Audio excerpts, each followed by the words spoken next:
Can someone tell this general for Uganda, this useless drunkard man, not to dare talk about Sudan?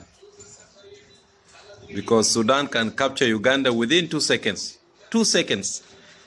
For us, Uganda is the last option. Last option.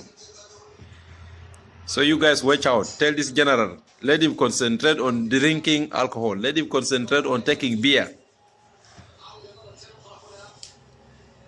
Because I know it's not him. There's some drug somewhere trying to push this guy to say these things. So Ugandan friends, we don't have a problem with you. But tell this general, he's looking for problems that he can never solve. Because for him, I know he will run away and leave you guys in problems later on. He has money. He can escape. He can run to America.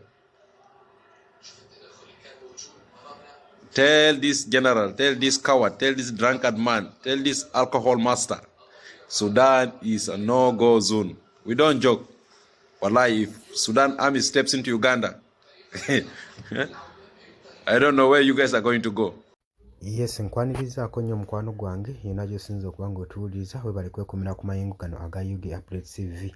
Bw'agala otweyungako genda wansi waliwo ekigambo subscribe kikonemu okonene mukade ojja kuba osobola obulungi otweyungako ng'omukwano gwange aleeya ampuliriza.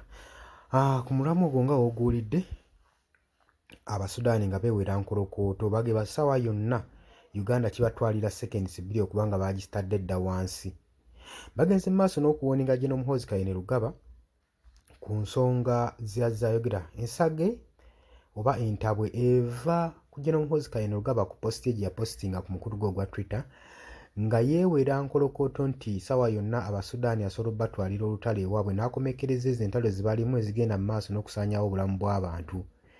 Yabagambye nti nno asobola batwalira ne balaba ku kibayita olutalo bo tebalabanga ku lutalo General Muhoozi Kainerugaba ng'omukwano gwange ali yampuliriza era twalaba oluvannyuma lw'ennaku ezayitawo Sudan yawandiika ekiwandiiko ng'ekiwandikira gavumenti ya Uganda ng'esaba okwetonda mu butongole bagiwandikire apology eyeetonda olw'ebigambo General Muhoozi Kainerugaba Chief of Defence Force bye yali ayogedde ku ggwanga eryo erya Sudan n'okubatiisatiisa nti agenda kubanga abateera olutalo mu kibuga kyabwe ng'omukwano gwange ali yampuliriza. Kaakati Abasudaani tebaakoma okwo era ennaku zino zonna bazze beewera nkolokooto nga bajja beewera bagamba bannayuganda bagambire ku General Muhoozi nti kyeyeepikira takimanyi mu seconds bajja kuba basazeeko eggwanga lya Uganda nga ye yadduse dda nga yalesseemu bannansi gwe mukwano gwange ali eyo wampuliriza era bagenda mu maaso n'okwewera enkolokooto. Jjukira si gwe mulundi ogusoose General Muhoozi Kainerugaba nga postinga ebintu ebiriyakitinga amawanga ago ag'ebunaayira Uganda geekolagana nago mu foreign policies. Amawanga ago amagwira yawooningako eya Kenya n'ali gasobola oddukibula mu weeks 2. Kenya neevaayo n'esaba ekiwandiiko ky'okwetonda Uganda eveeyo yeetondere Kenya olw'ogiyisaamu amaaso.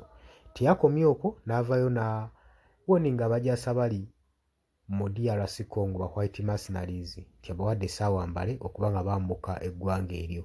Kati w'otunuulira bino byonna bijja bikulaga nti waliwo ekitali kituufu eri Chief of Defence Force waffe obanga si kiini waliwo abamuadvisinga okupostingako ebintu ebigenda omukyabira akabasa. So jjukira bino ebintu ebikolebwa diplomatic relations eza Uganda n'amawanga gali amalala zigenda zifeeba ziba zifa olw'ensonga bo balabanga Chief of Defence Force lanka nnene mu magye ga Uganda. Defence Force lanka nnene mu magye ga Uganda. So ekyo bwe kibanga eddoboozi livudde wa Chief of Defence Force kiba kibakangamu kubanga muntu munene yaba ayogedde.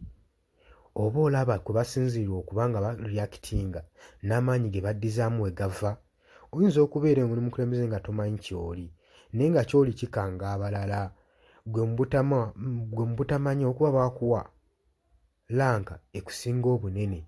Sigamba nti General Muhoozi Kainerugaba bamuwa lanka emusinga obunene naye ekifo kye bamuwa kyetaagako ba advisors kyetaagako abantu abamulungaanya ku biki by'ateekeddwa okwogera eri eggwanga lya Uganda okubeera safe saako n'enkolagana ennungi n'amawanga ag'ebunaayira saako ne gano ag'oku muliraano.